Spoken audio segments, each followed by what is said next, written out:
Thanks for listening to our podcast, Living Life with the Rogers. My name is Cameron. And I'm Kira, and this is a lifestyle podcast where we talk about hashtag all the things and share our unpopular opinions. Tune in. Hello, and thank you for listening to Living Life with the Rogers. We are back with a exciting and eventful new episode. Yeah, we've stopped guaranteeing when we're going to do episodes, and you just get episodes when Cam and I's schedule aligns. You get them when you get them, and you're thankful for them. You know, grateful for it. Okay. And still in the new location. Now we have upgrade. We're going places, yeah, we're out of the closet. at a snail's pace, right? Like you give us 10 years and this thing's going to the moon. I can promise you that. It's like whenever you and I's schedules aligned and we're not working or babysitting kids, which is like never. So. Well, let's give a shout out to our sponsors. Our first big sponsor is Kira Nicole Photography. We'd like to thank her for being a huge sponsor of Living Life with the Rogers. If you're looking for your wedding photography needs, you go over that Kira Nicole Photography. We got some other sponsors too. A lot of big things. The Rogers Home Improvement, big sponsor. So need any home improvement done to your home? I'm your guy. He's such a good guy, right? I mean, is there anybody that does it better than him? Probably not. Is there anybody that takes pictures better than Kira, that Kira girl? No, she does a good job. But it's fine. She's one of the best in the country. So we got some big sponsors and stuff. So let's dig into it because we got a heavy topic, an interesting topic. Well, we just made up the term. Well, we're just making up everything as we go, right? First of all, is there anything going on in the world that we missed? I liked when we used to like update the people on the news. Yeah, but we had like the Country Music Awards, but I missed that because the Caps are in the playoffs.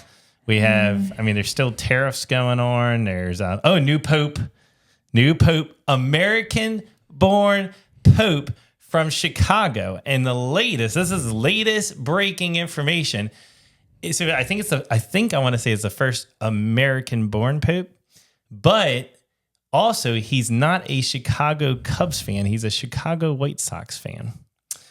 All right, I didn't hear about that, so I have nothing to add to that. But great. Wow. That's the latest news. This is what's happening around the world right now. Is we had, I think it was 2 days to elect the new Pope, and that's a big deal. So yeah. So congratulations to the Pope Council for making I don't know anything about this stuff. So it's been a while since the Swifties are struggling a bit because it's been a while since we've had a Tavis sighting. So we're struggling on the Taylor Travis. Look, that woman was touring for 2+ years, doing like 7-hour concerts every day. She doesn't deserve a night off. Give her a couple months off. It's just the Swifties are like, we're just hanging. We're like, there's nothing. Yeah. What do you do with all your free time being a Swiftie without too much drama? Work. And then that's every day. I don't think there's anything else in current events. We're in hockey season. We're starting spring activities. Our soccer schedule's about to end a little bit. But as far as world events, maybe it's a good time to be in this world. Every headline I see is like depressing. So I'm not going to bring anything of those. Like people getting in accidents, disappearing off islands. Like I got nothing. I got nothing. UFOs sucking them into their vessels. I mean, who knows? Yeah. I got nothing positive to talk about. So I guess we'll just get right into it.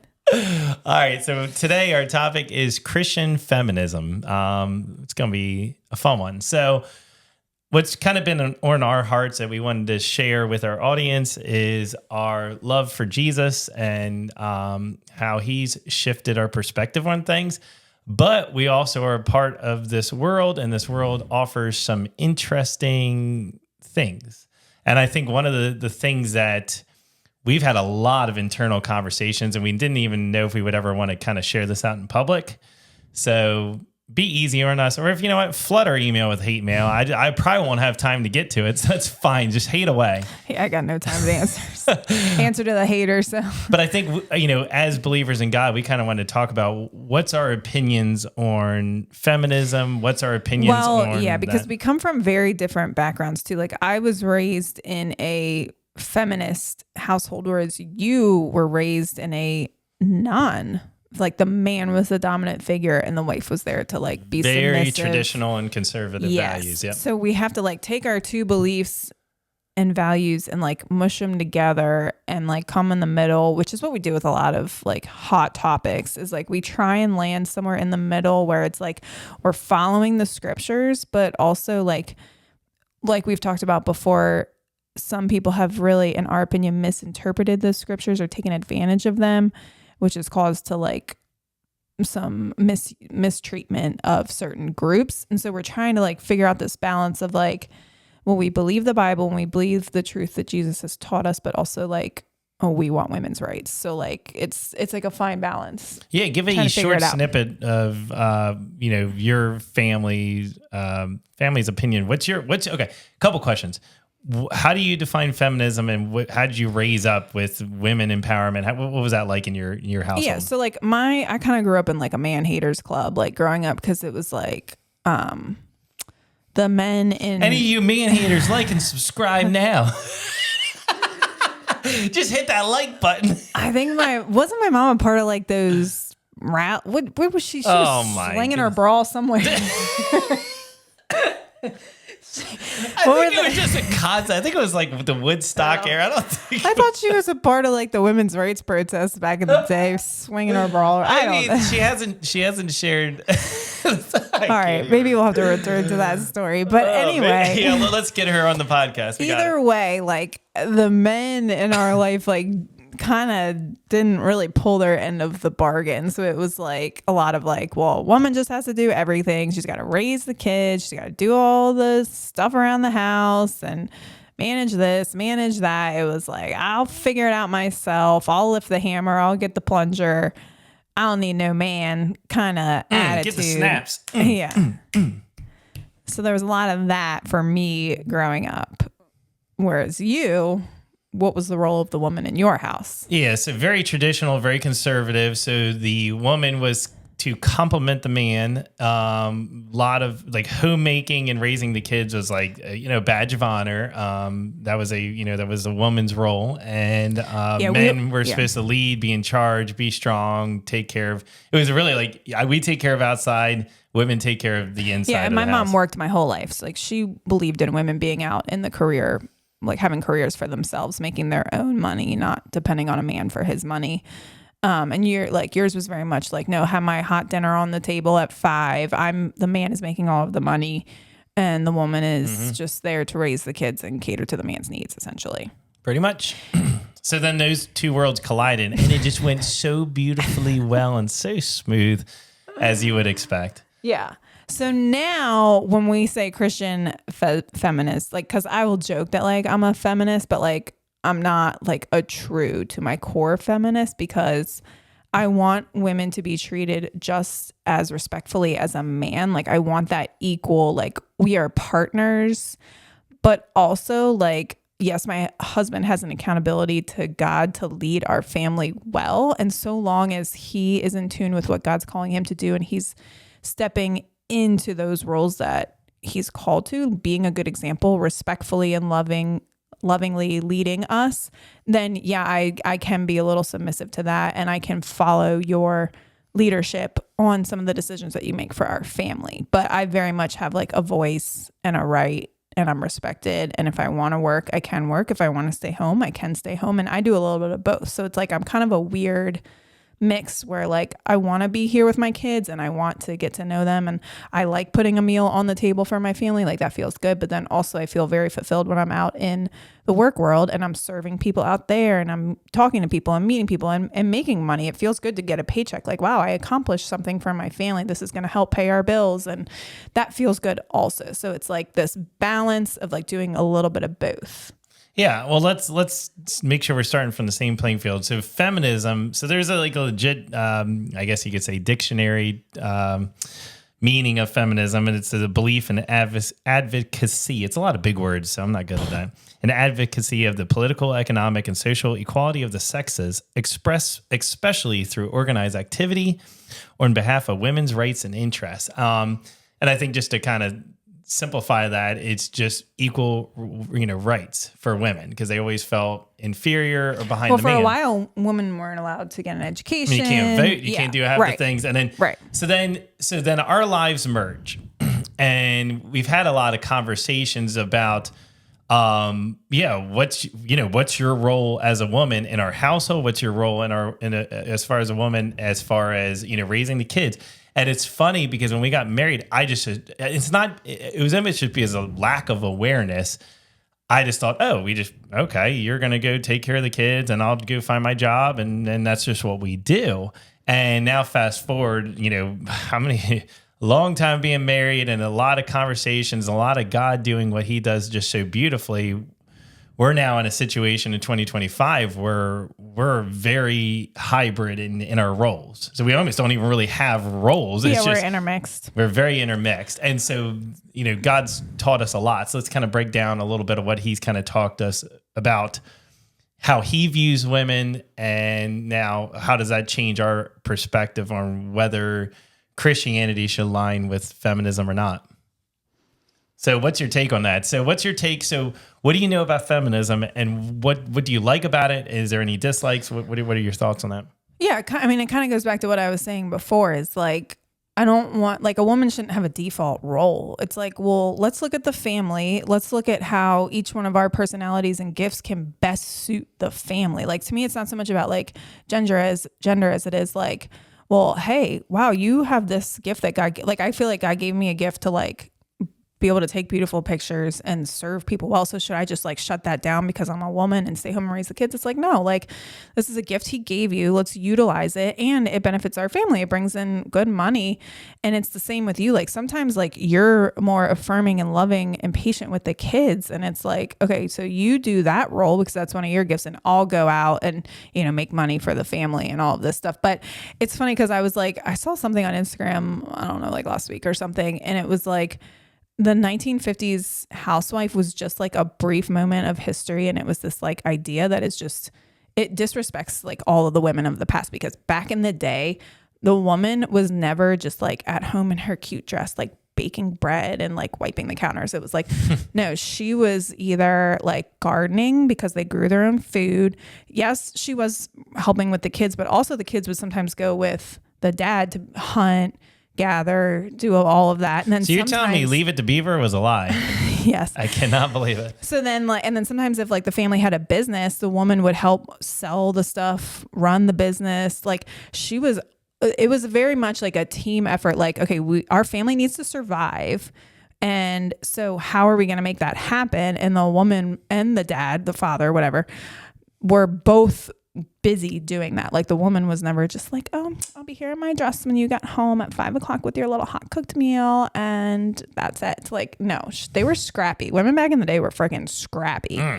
They were getting to work. Yeah, and we learned a kind of cool tidbit. So we were looking back in World War II era, and so all the men are out at war, and what were the women stuck doing? They were stuck doing the jobs that the men had left behind. So if these are all, if we kind of just assume that, we're still, there's this false belief that like all Christians believe that, women just need to be at home and they just need to be quiet and just kind of, cook the meals and whatever. Well, even history contradicts that, because in World War II, how did we keep all our industries alive? Well, we did it when all the men were at war, because I don't think at that time women were allowed to have that role. It's the women that had to pick up all the slack and take care of all those jobs. And that started the movement of women having the confidence of realizing, we can be in this work world. We can do these roles. This is an opportunity they didn't have before. Yeah, I think the issue comes in when like women just get really jaded by men. Like, obviously people hurt you and men have done a lot of harm to women. I will not say that that's not true, but that'd then be the world's longest podcast if we talked about that.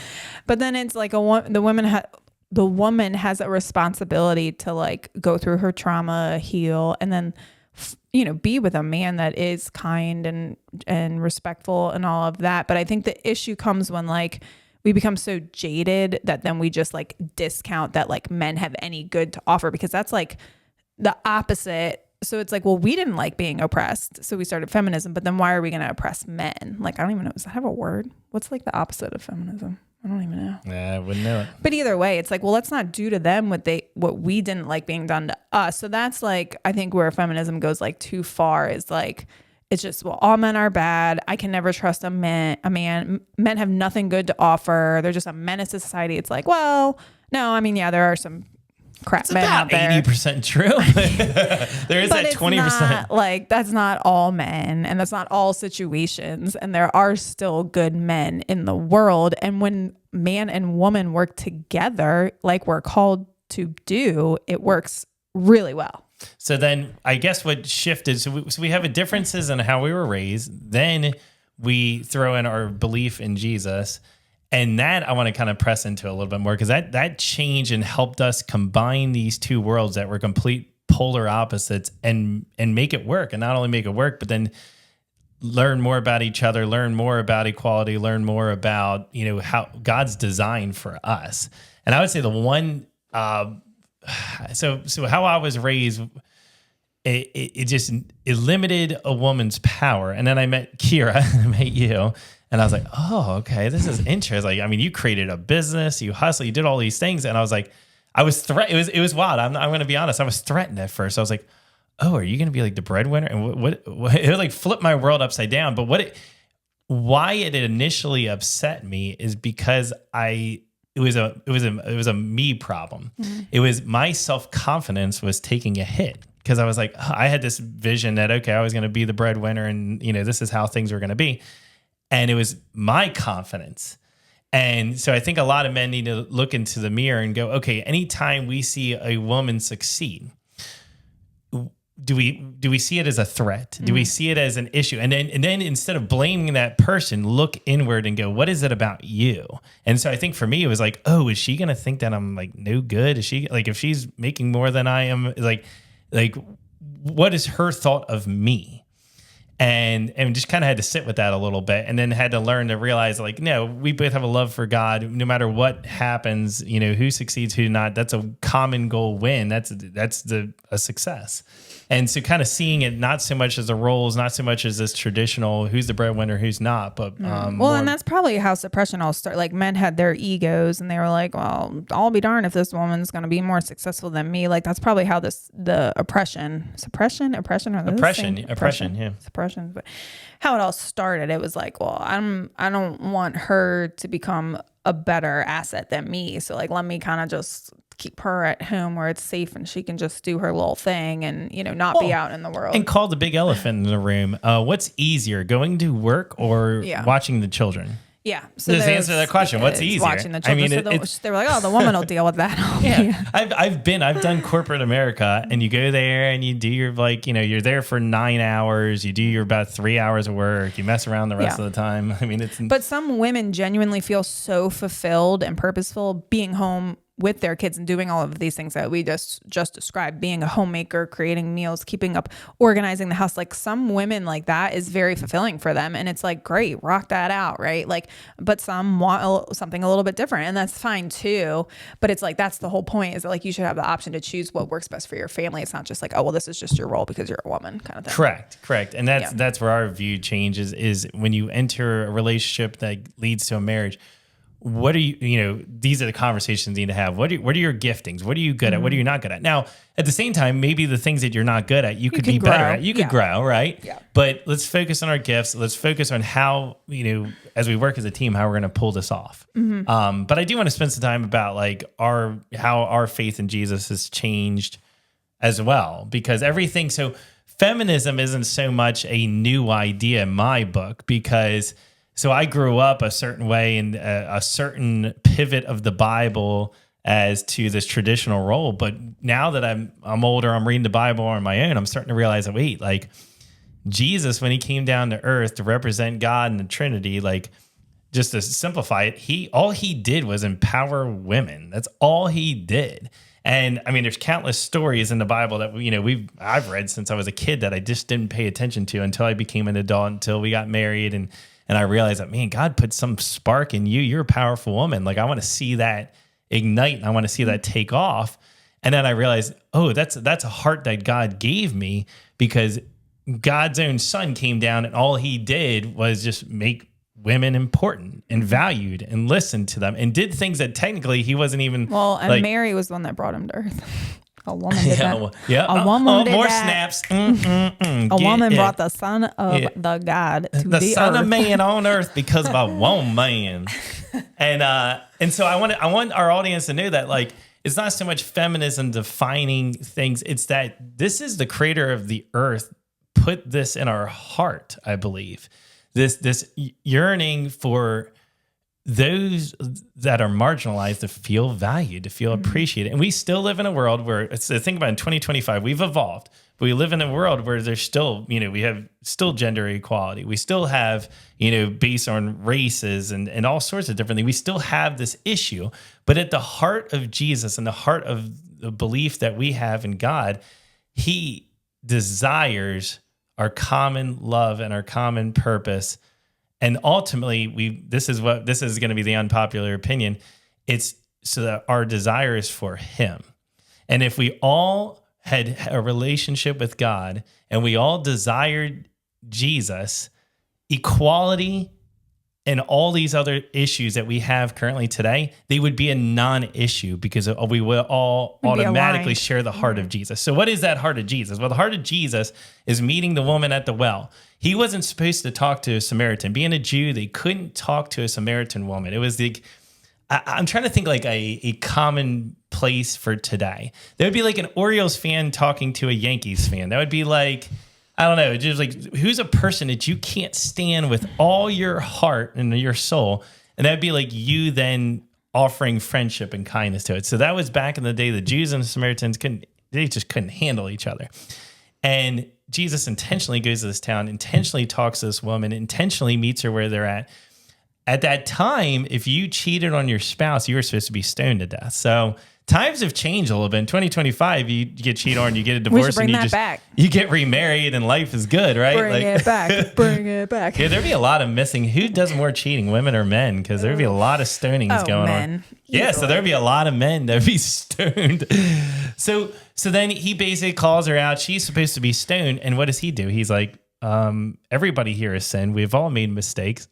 I'm not condemning you. I give you freedom. I want you to walk in your freedom. So he's constant. And then here's another situation with Martha and Mary. So he had followers of him that were women. And Mary sat there at a temple listening to Jesus. And it wasn't a great idea for a woman to be at the temple. It was really a place for the men to be at. And so here's a woman being at the place of Jesus, and he invites that and he encourages that. So I think what's radical is I think there's a lot of believers and there's just a lot of thought that, the second me and you say, we believe in Jesus, we're Christians, everybody's assuming, well, that just means that Kira just has to sit at home, have no opinions. You're just taking care of the kids. Your own personal health and wellness isn't important.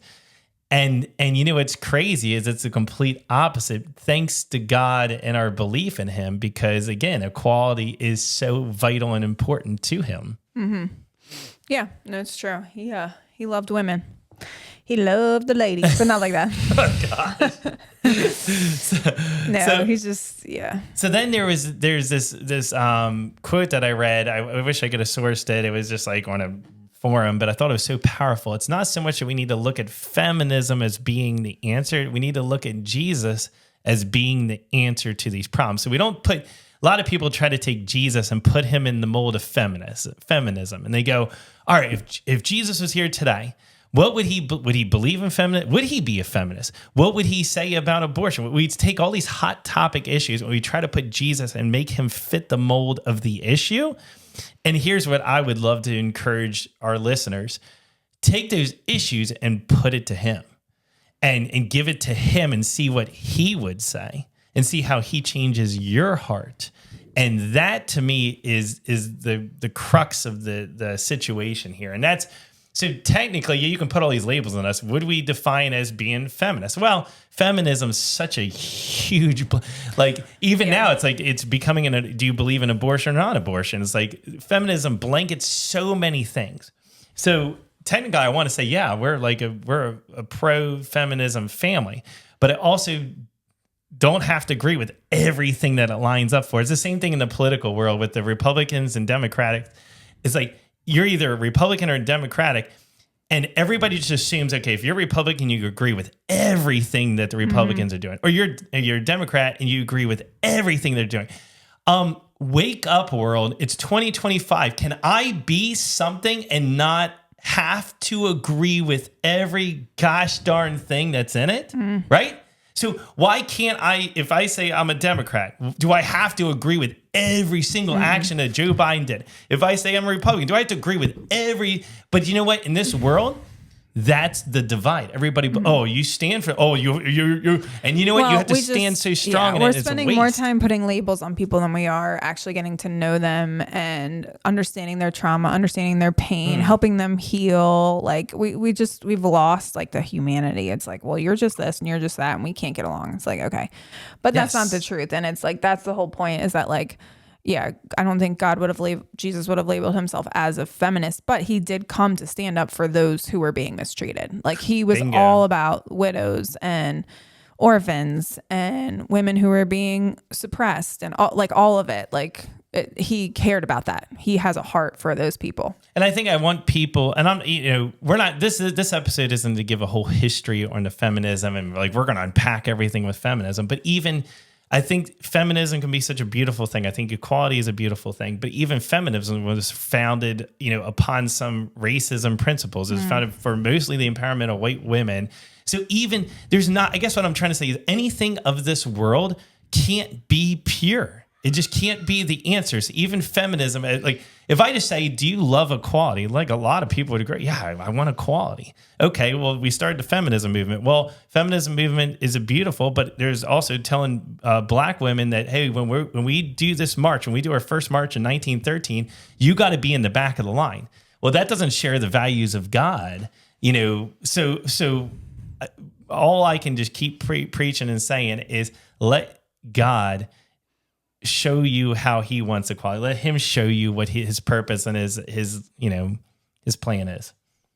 All right. So basically to summarize, I think all we want to convey is that Jesus' heart is very aligned with equality, and it loves the oppressed. It loves the least of these. It loves those that feel left and deserted and abandoned and stuff. That's his heart. And so that's our heart too, as we've gotten to become closer to him. And it's so vital for us to share. And we've been blessed with 4 daughters. So I've had to learn that, hey, my old school way of thinking, that's broken. It's not going to work. Like people are not like, am I just going to tell my daughters they have these roles? Okay, you're just going to have babies one day and just make the husband happy. It's not going to, that's not going to work. It's unacceptable for me. I want each of my kids, and I want, you as well, to fulfill the calling God's given to you. And that can be many things. A pro athlete, that could mean, I don't know, what do we think? Cheerleading. You could be in cheerleading. You can do, you want to own a business? You want to create a business? I mean, you want to be in finances? Am I going to sit there and be like, a lawyer, a doctor? Am I going to be like, I was really hoping you were just going to have some babies? Yeah. And it's really just about like, what are you passionate about? What do you want to bring to the world? Because like, again, I think the line of thinking in my family was like, well, since you need to pave your own way, you need to be like a nurse, a doctor, something that's going to make you good money, because you don't want to depend on a man to provide for you. But at the same time, it was like, well, I like that principle of like, yeah, I can support myself. Like I'm capable and able to do that. But also I don't want to just be like a doctor or a lawyer. And again, no offense, I'm just not passionate about that. Like I wanted to go the creative route, and that's an option too. Like if that's what you want to do, if you want to be a hairstylist, a nail tech, whatever you want to do, is like God gives you a gift, figure out what your gift is and just offer that to the world. And again, like I said, there is so much value in being a homemaker. I don't want to discount that at all, because I've done all of the jobs, and that is by far the hardest. But it's so valuable. Like you can bless your family so much by being a great homemaker. So I don't want to like disrespect that profession by any means. It's just it's one of the hardest, honestly. Yeah, you don't have to do that. Shouldn't be your default. It's like, let's figure out what's going to be a blessing to the family, and also let's try not to become like man haters through the process. Sometimes it's deserving, sometimes it's a bit much. Yeah. So that leads us to unpopular opinion. I guess I'll kick it off. My unpopular opinion is the fact that I believe, especially in a marriage, in the role of a marriage, the state of the women in your personal life are dependent on your leadership or lack of leadership, or AKA failed leadership. It's funny. So let's, while we're on this feminism kick, let me call myself out. So how I started leading the marriage with the beliefs that I had at that time was controlling. You would eventually you would have left me before you would have been submissive to a point, but that I had those traditional roles initially. And I saw you slowly start to not be as, I always refer to you as like a bright light, and you have this bright aura around you. And I think a lot of people, if you've ever met Kira, you would know what I'm talking about. Like there's a bright aura around you. And I would say for the first couple years in our marriage, my failed understanding of who God really was, and just, I don't know what Christianity I was applying myself to, but it was bull. It was a complete lie. It wasn't even God. It wasn't even the heart of the word of God, but it was this traditional role of like men are in charge and we lead and we do. And it's like, I saw your bright light start to dissipate. And I was 1,000% responsible for that. And now thank to God that he's gotten a hold of my heart and he's opened my mind to just, wow, I'm responsible for how you are. And so the more I've let you free, the more I've supported you, the more I've loved you properly, the more I've just let you dream. And then not only let you dream, let you then experiment with these dreams, let you have a vision, support the vision. Just like, it's almost like I see you as like how do I put this in a serious way? You're a butterfly. And a butterfly they're so pretty and they're kind of unpredictable where they want to go sometimes. As a man, I'm strong. I could squish the snot out of a butterfly. And so it's important for men to be delicate and understand what they're holding on to. When you marry a woman, what are you holding on to? And I understand women can even be really strong. I mean, there's women out there that could honestly... There's some crazy women out there. Well, there's women that could like literally break me physically to pieces. But my point is like their spirit, a woman's soul is delicate. And it's exactly how God created. Same with a man's soul. A man's soul deep down behind a rugged exterior, we're delicate. We're just all souls trapped in a body. And my point is that vision of a woman being a butterfly helped me understand it. Like, what am I cultivating? Am I just keeping you trapped in a net? Am I keeping you trapped in a little igloo in a little shelter? And I just poke at you every once, oh, look at that cute little butterfly. Or am I letting you be free? Am I letting you be unpredictable at times? Am I letting you, how am I as a steward of the blessing of being married to you? And then how do I treat women from that? So if I treat you properly, well, then it's naturally going to lead to treating other women, my daughters properly. Strangers I interact with. Well, and that results in me really respecting and wanting to follow you, right? So I think the whole idea is don't just force women into submission. Set a good example. Be a loving, respectful husband. And that woman is going to return the favor, right? We're very loving, nurturing, caring people. So it's we want to be in that role, but we need to be led properly. And it's if your man is doing that, get on board, right? Well, and this is what I finally figured out. If a man is following Jesus with his whole heart, that means worshiping him, intimacy with him, understanding the scripture, just a wholehearted pursuit of Jesus, then that man will have qualities that come out of him from God that a woman will just want to be a part of. Yeah. I mean, it's contagious that you're just going, I want that. I want to be with that. I want, and it's very simple, and that fixes a lot of issues, right? Yeah. Yeah. I guess my unpopular opinion would just be when I say things like women empowerment or girl power, or I'm raising strong, independent women, it means that I'm disrespectful to men. And I think sometimes my personality and my background comes through, and I will be a little stubborn and bull-nosed and not follow the leadership that I should be following, because I have to learn things my way, the hard way. But don't we all? So I'm not saying that I've always been this way, but it's no, I still want to respect men. I don't want to just hate on them. I don't want to have that bitterness in my heart or think that all men are bad. And I want to believe that, especially for my daughters, that there are good men out there. So it's I can still stand for women and for proper treatment of women, but also still be respectful to men, if that makes sense. Well, it comes back to our conversation about, okay, you're either a Democrat or you're a Republican. And it's like, no, you don't pigeonhole me and tell me what I am. So I think a lot of people, hear your comments and they assume, oh my goodness, Kira is just we would call you like a raging feminist. And it's like, and that's why I thought this podcast is so cool. And it was good to get you that I'm share like a little more out of line or I'm like out of control. And it's like, no. Like, I'm put you in your mold. You can't be molded into what people think. A lot of people are just going to listen. Oh, she's a raging, or but she's I am she's like, that. I mean, cross me or my girls or my soccer girls. And I think some people out there know that it doesn't go well for you. So I'm a girl's girl. I will stick up for girls. But at the same time, if a man is treating a woman properly, I will respect that man and I will listen to that man and I will follow the leadership of that man. But it's like you can have both. But again, I believe the man has you could go so far to say that the man has the harder job because God's calling him to set the example and be the leader. That's a big calling. That's a heavy calling. And it's like, it's hard to get right. But when you do get it right, like it's great. The woman's like, yes, let's go. So, and let me just share this little tidbit because what you said is beautiful. The man's calling such a high calling, but it was on purpose. The calling is impossible for a man. It's impossible. And we've seen it in 2025. Men are failing, including myself.